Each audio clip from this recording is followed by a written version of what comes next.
torturaren biktimen nazioarteko egun honetan ezin gara isilik geratu. Izan ere, milaka dira Espainiako komisaldegietan torturak jasan dituzten herritarrak. Horien guztien minak ere aitortza behar du, bakean eta bizikidetzan oinarritutako herri batean bizi ahal izateko.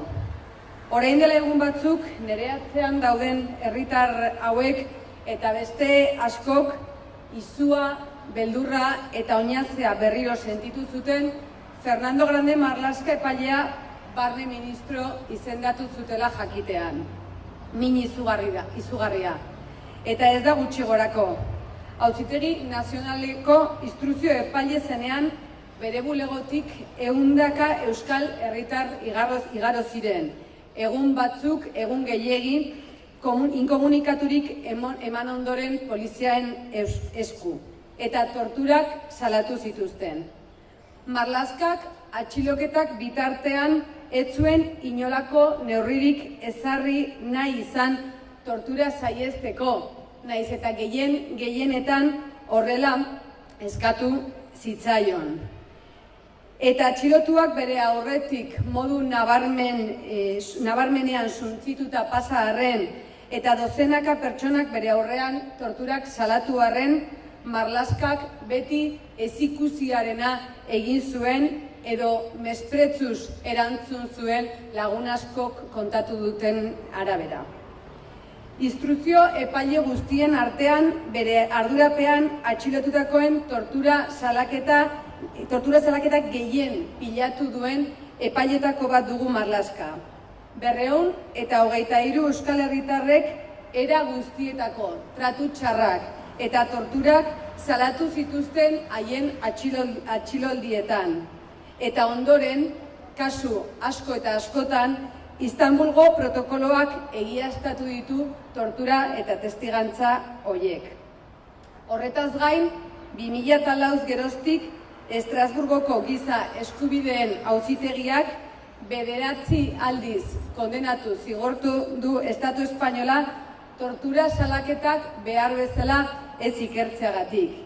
Bada, horietatik 6 lagunen kasuetan Marlaska bera zen instrukzio epailea. Alegia, atxilotu horien eskubideen eta egoeraren erantzunle eta bermatzaile nagusia. Lazgarria dira Marlaskaren atxiloaldien torturen lekukotzak.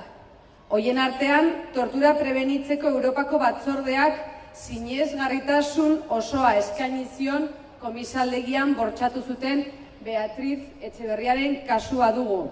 Edota Estrasburgoko giza eskubideen auzitegiak Espainiako erresuma tortura tratu txarrengatik kasu honetan zigortu zuen Igor Porturen eta Matin Sarasolaen kasuak ere.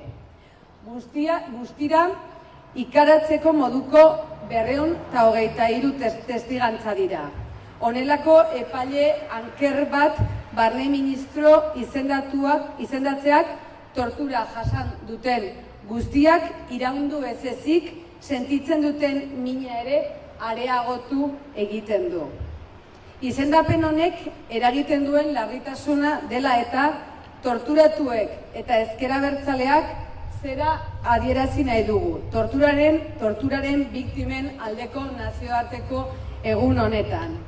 Fernando Grande Marlaska barne ministroari exigitzen diogu eragindako minaren aitortza egin dezan.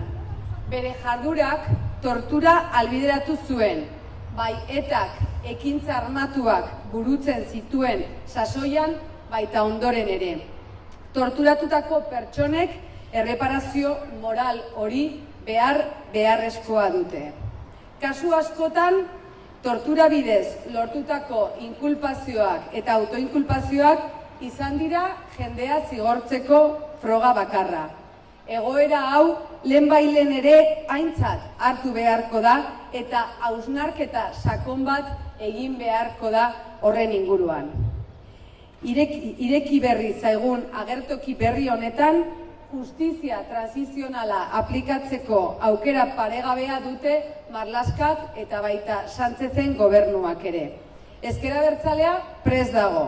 hamarkada luzez bizi izan dugun gatazkaren konponbidean ekarpena egiteko, gainerako eragile guztiekin batera, justizian, bizikidetzan eta bakean oinarritutako gizarte justo bat eraikitzeko.